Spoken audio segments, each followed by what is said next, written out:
Hello guys, welcome back to Startup Detective. Today we're diving into one of the OGs of digital payments, WorldFirst. Founded back in 2004, now powered by Ant Group and serving over 1.5 million businesses worldwide. This is a serious heavyweight in the cross-border payments game. But here's the real question. If you're running an e-commerce store or scaling a global business in 2026, does veteran status equal reliability?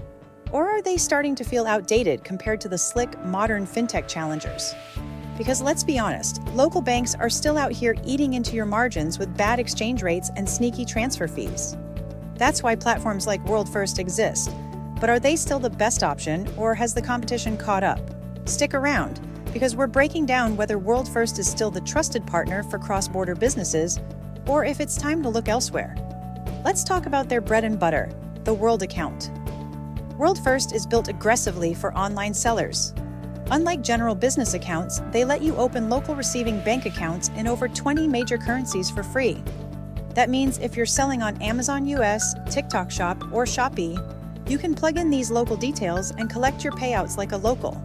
No automatic and costly conversions. They've also rolled out their World Card, a multi-currency virtual and physical debit card that lets you pay for global inventory, SaaS tools, or ads across dozens of currencies. The pricing? It's highly competitive. There are 0 monthly subscription fees, and their FX markups cap out a maximum of 0.50% for standard major currencies. But look, no financial platform is perfect. If you dive into active e-commerce forums and recent Trustpilot feedback, the complaints get pretty loud, especially around account management and compliance. First up, the onboarding bottleneck. A lot of clients have pointed out that WorldFirst seems to heavily rely on AI algorithms to review incoming applications. Because it's automated, the system can be incredibly rigid.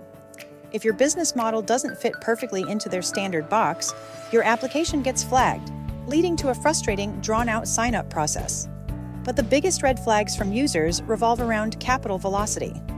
Multiple reviewers have complained about unexpectedly frozen or held funds. Because they fall under Ant Group's strict cross-border regulations, they frequently halt transactions to demand supply chain invoices or extra paperwork. Worse yet, some users report waiting more than 7 days just for a standard transfer to clear while their money sits in limbo. If you run tight e-commerce operations where cash flow is oxygen, a 1-week delay to pay suppliers can completely stall your business.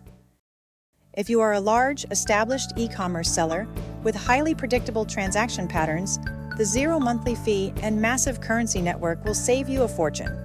It's built for that specific lane.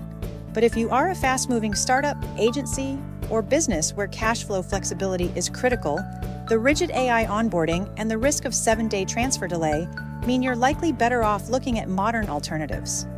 It ultimately comes down to whether you prioritize rock-bottom fees or operational speed. Thanks for watching. Remember to do CLS. If you would like to know more about Hong Kong Company Incorporation, please subscribe to our channel. See you guys in the next video.